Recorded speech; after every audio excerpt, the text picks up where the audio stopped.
안녕하십니까. 이현종의 분기탱천입니다. 9월 18일입니다. 이제부터 저는 아무리 우리 정치가 더럽게 굴러가더라도 사기꾼들 논평은 되도록이면 짧게 하겠습니다. 먼저 구독과 좋아요를 부탁합니다. 최근 들어서 이미 예정된 일이지만은 이 좌파들의 대법원장 사퇴 압박이 도를 넘고 있습니다.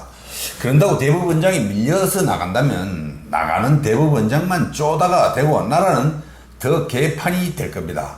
그런데 이 과정에서 좌파 국회의원이라는 자들이 제보를 근거로 말도 안 되는 엉터리 주장으로 조이대를 압박하고 창피까지 주기를 시도하고 있습니다. 그래서 제가 제보의 허구성에 대해서 오늘 간단히 한 말씀 드리겠습니다.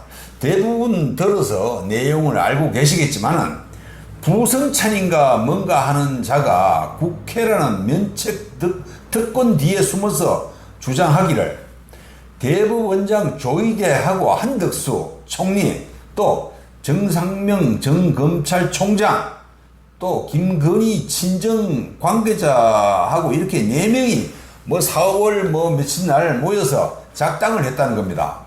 이것도 제보를 받았다고 하면서 이 자리에서 이 사명은 이 제명을 판결로 제거하기로 약속했다는 말도 안 되는 헛소리를 공개적으로 했습니다. 그런데 결론적으로 말해서 제보를 근거로 하는 주장은 해서는 절대 안 됩니다. 아니 제보를 근거로 주장한다면 무슨 말이든지 어떤 놈이든지 할 수 있습니다. 세상에 제보라는 거는 경찰과 검찰, 정치권, 언론사에 가장 많이 들어오는데 대부분 확인해 보면 사실 무근이 대부분입니다. 저도 그동안 수많은 제보를 받은 바 있습니다만은 그 제보라는 게 항상 상대가 있는데 그걸 확인해 보면 대부분이 말이 안 되는 겁니다. 즉 제보 내용과 관계되는 내용이나 사람을 만나보면 완전히 당초 그 내용과는 상반되는 현상을 많이 발견하게 됩니다. 그래서 확인 절차를 거치지 않고 단지 제보만으로 기사를 내보내고 주장을 한다면 이 세상은 온통 엉터리 제보로 뒤덮이고 가짜 뉴스 천지가 될 겁니다.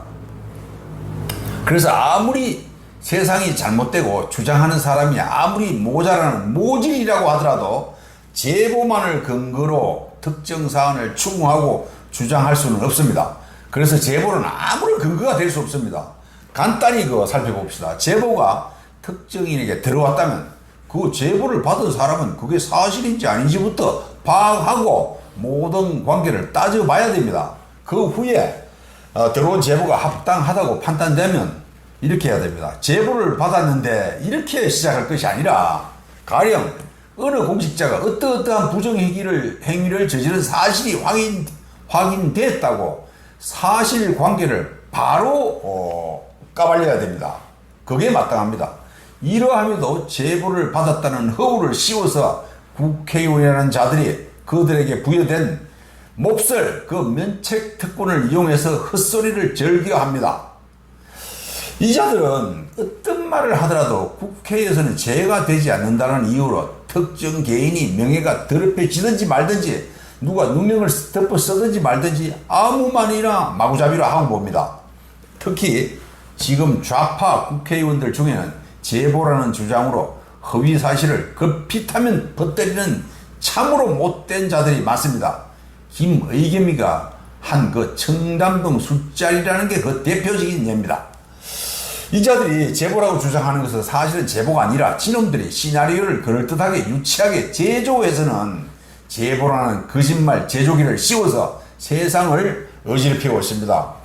허위를 조작하는 데 지나지 않습니다. 이들이 주장하는 제보라는 것은 조이대를 쫓아내려는 시도 중에 이따위 허위 제보가 또 등장해서 참 짜증이 납니다. 언론인들도 제보를 많이 받지만 모든 것을 확인하고 그것이 사실로 확인될 때는 제보라는 허구를 씌우지 않고 사실관계를 보도할 뿐입니다. 그렇다면 국민의힘도 똑같이 대응해야 하는데 그렇지 못합니다. 저투력이 있어야죠. 제가 만약에 국회의원이라면 국회에서 똑같이 이렇게 하겠습니다. 윤석열이가 탄핵당한 4월 4일 이전인 3월 말에 이재명이하고 문형배라는 그 이상한 헌재 도장 대행 또 정청래 법사위원장, 뭐 추미애 이런 자들이 은밀한 장소에서 만나서 윤석열 탄핵 사건을 통과시키기로 작당했다는 유력한 제보를 받았다고 주장한다는 겁니다. 그리고는 이 제보가 사실이라면 덧붙여야 할 것이, 이 제보가 사실이라면 이재명은 즉각 대통령직에서 물러나야 하고 검찰은 그 자리에 참석한 자들을 모조리 구속 수사해야 할 것이라고 일갈하겠습니다. 그리고 국민의힘에서도 따블당이 했던 것하고 똑같이 대표나 원내대표, 대변인 등이 모두 나서서 진실을 공개하라, 이재명은 이 공작설에 대해서 명쾌히 답변하라는 등등의 총공세를 펼치도록 하겠습니다. 좌파가 택도 아닌 짓을 하면 똑같이 대응하는 겁니다. 그리고 지금 좌파들이 이재명이가 대통령 된 뒤에 뭐 자리를 잡았다고 생각을 했는지 우파 인사들을 향한 무차별적이고도 무더기 고발을 하고 있습니다. 즉 네이버나 다음 이런 데 있는 카페나 블로그 등에서 이재명이를 비난하거나 비판한 내용이 있으면 그걸 검색해서 글을 게시한 당사자를 찾아서 고발을 하고 있습니다. 아마 전국 경찰서에 수천 건이 배당되어 있을 겁니다. 사태가 이런데도 국민의 억울함을 들어주어야 할 국민의힘은 많은 국민이 불안에 떨고 있는데도 말 한마디 거들어주지 않습니다. 이 문제는 다음에 또 자세히 한번 짚어보겠습니다. 이제 투데이 김천으로 들어가겠습니다. 김천 씨가 간부 공무원들의 청렴도를 높이기 위해서 그 간부들을 상대로 특별 교육을 하고 있습니다. 그래서 지난 16일과 17일 5급 이상 간부 공무원들을 두 계조로 나눠서 그중 절반이 충북 단양으로 청렴 워크숍을 갔습니다. 그런데 이상한 거는 청렴 교육을 하는데 멀리까지 가서 1박을 해야 효과가 있는지 하는 생각을 지울 수는 없습니다. 나머지는 10월에 또 똑같은 방식으로 교육을 간다는 계획입니다. 그리고 며칠 전 김천시 의회에서 우지연이라는 여성 의원이 본회의장에서 5분 자유반언을 통해서 부곡동 김천 신협이 있는 교차로가 폭우 때마다 침수되는데 이에 대한 대책을 요구했습니다. 얼마 전부터 이곳에 대한 침수가 문제가 됐는데 지난해도 두어 번, 올해도 한 번 침수된 적이 있습니다. 무슨 일인지 비가 오면 빗물관과 하수관이 엄연히 분리되어 있는데 빗물이 넘쳐나는 게 아니고 오수관으로 빗물이 대량 유입돼서 넘쳐난다는 게 문제라고 합니다. 그래서 김천시에서도 이 문제를 해결하기 위해서 다각도로 연구하고 있는데 조속한 대책이 나와야 할 것 같습니다.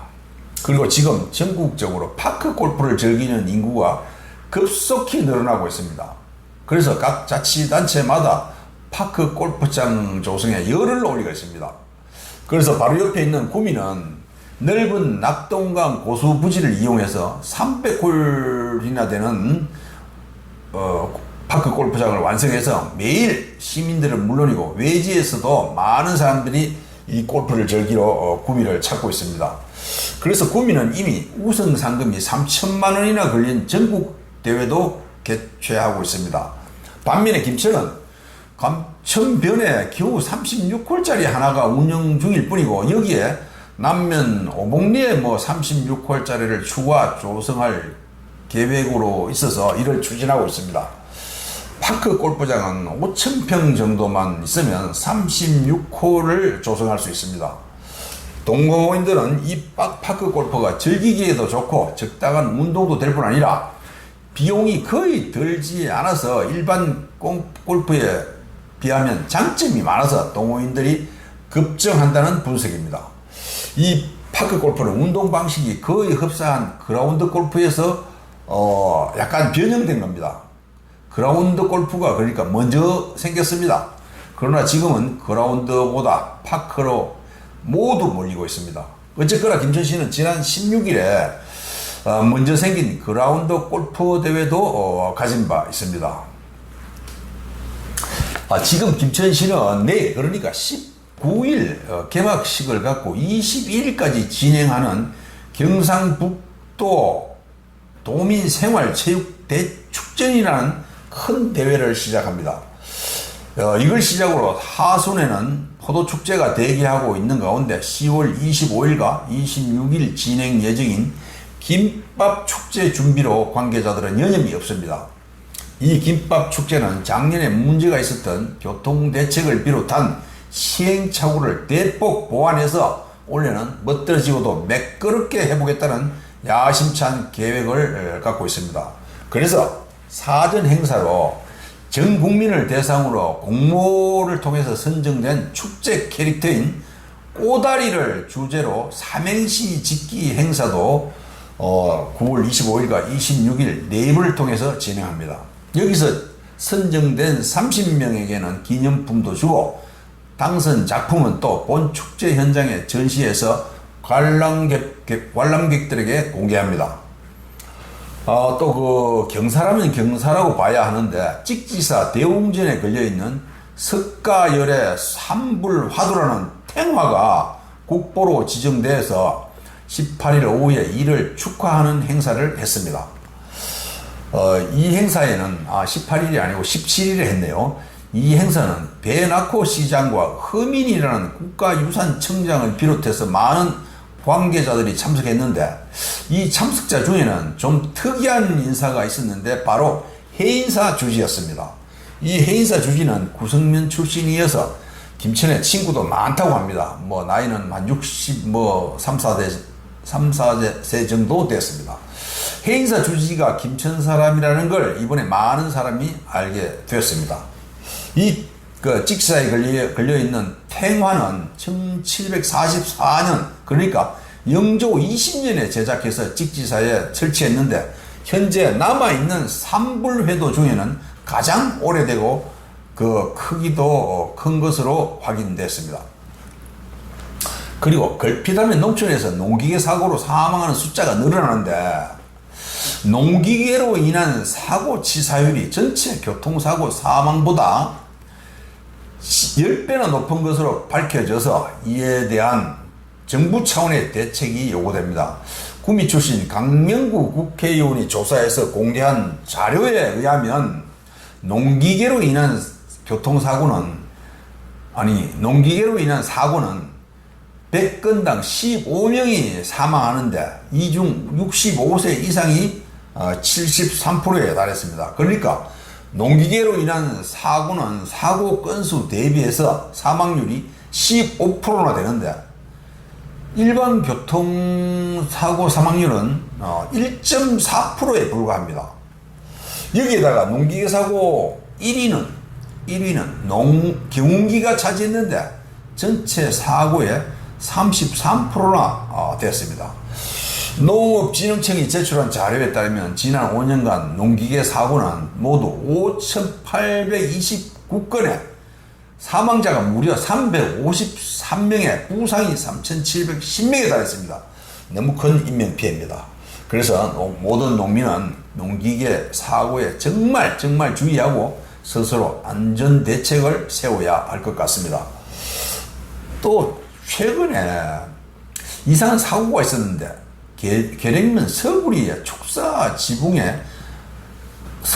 축사 지붕에 태양광 패널을 설치하던 서울에 사는 61살 된 이모 씨가 6m 높이 지붕에서 추락해서 사망했습니다. 참 안타까운 일입니다. 또 18일 심야에는 대학면 17일 심야입니다. 17일 심야에는 대학면 직지사 인근에 있는 기날 저수지를 거닐던 82살 된 할아버지가 실수로 발을 헛디뎌서 난간에 추락해서 숨졌습니다. 그리고 지난번에 해외 도박으로 말썽이 조금 있었던 김천시 공무원 3명에 대해서는 피해자도 없는 덕으로 더 이상 추궁할 만한 단서도 없어서 경징계로 마무리할 예정입니다.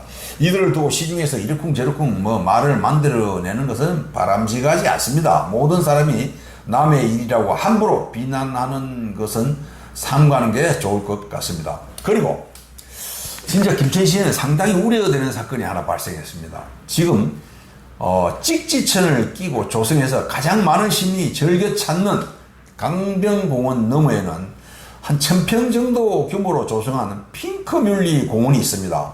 한때 전국적으로 이 핑크뮬리라는 꽃을 심는 것이 유행처럼 번진 바 있습니다. 여름부터 꽃이 피는 이 작은 핑크뮬리는 사진 애호가들이 많이 찾는 한편으로 포토존도 만들어 놔서 많은 시민이 이곳을 산책하면서 사진을 찍기도 합니다. 그러나 지금은 이 꽃이 환경을 훼손한다는 조사 결과가 있어서 전국적으로 확산도 중지되고 오히려 철거하는 추세에 있습니다. 그런데 이 꽃밭은 지난 2019년인가부터 조성했는데 최초에는 김천지역 업체가 선정돼서 2억 원을 투자해서 20만 본을 심었습니다. 그러나 시간이 지나면서 고사하는 꽃이 많아져서 매번 보식을 해야 합니다. 그런데 이 보식에 짙은 의혹이 있습니다. 김천시 관계자는 이 핑크뮬리가 중간중간에 고사하는 숫자가 많아지자 이를 보식했는데 지난 2021년과 2022년 두 해에 걸쳐서 30만 본을 3억 원의 예산을 들여서 심었습니다. 그런데 보식하는 업체 선정과 돈 지출 방식에 문제가 있었다는 게 드러났습니다. 즉, 이 담당 공무원은 2년 동안 6회에 걸쳐서 보식을 했는데 한 번에 5천만 원씩 지출했습니다.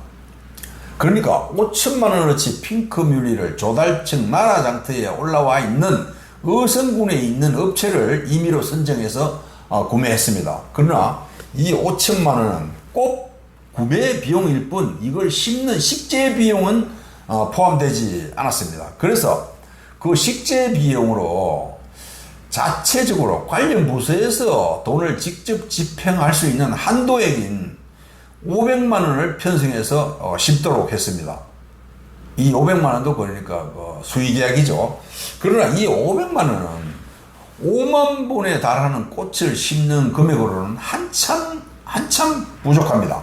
그래서 잔대가리를 돌린다고 돌린 게 식재하는 비용만큼 핑크뮬리 납품 숫자를 줄인 겁니다. 그러니까 서류상으로는 핑크뮬리를 5천만 원어치에 달하는 5만 본을 김천시에 납품한 것으로 해놓고 여기에 또 서류상으로는 500만 원으로 심은 것으로 작성합니다. 그러나 실제로는 4만 본 정도만 납품하고 여기에 납품하지 않은 1만 본 가격이라고 볼 수 1만 본 가격인 1000만 원과 당초 식재 비용으로 설정한 500만 원을 합쳐서 실제 식재 비용은 1,500만 원이 되는 겁니다. 이렇게 해서 심도록 한 겁니다. 그러니까 이건 공문서 조작이라고 봐야 됩니다. 간단히 요약하면 4만 본을 납품하고는 5만 본 납품한 것처럼 해서 5천만 원을 받고 여기에 이거 식재 비용으로 받은 500만 원으로 심었다고 한 겁니다. 이같이 똑같은 행위를 2년 동안에 6번에 걸쳐서 똑같은 방식으로 집행했습니다. 이런 사실은 당초 핑크뮬리 공원을 조성한 김천지역 업체 관계자가 조사해서 국민신문고에 올려서 김천시가 자체 조사한 결과입니다. 김천업체는 왜 보식 업무를 아무 관련도 없는 어성군에 있는 업체에 발주했는지 그런 의구심이 들어서 이런 조사를 했고 신고를 한 겁니다. 이건 누가 봐도 유착 관계를 의심하지 않을 수 없습니다. 공무원이 뭐가 아쉬워서 멀리 타지에 있는 업체를 선정해가지고 수의계약을 통해서 최대한의 편의를 제공하고 그렇게 함으로써 이익을 최대화 시켜 주었는지 궁금하지 않을 수 없습니다. 그래서 실제 여부는 조사를 해봐야 알겠지만 흑막이 분명히 있을 거라고 추론할 수밖에 없습니다. 김천시에서는 이 같은 조사를 바탕으로 이 담당 공무원에게 합당한 징계 절차를 착수할 예정인데 또 특정인이 고발까지 하는 바람에 경찰 수사도 별도 진행할 것으로 보입니다. 이제 좀 깨끗해질 때도 됐는데 이런 소소한 일들이 잊을만 하면 발생합니다. 모두 경각심을 가져야 할 것 같습니다. 오늘 이만 마치겠습니다. 감사합니다.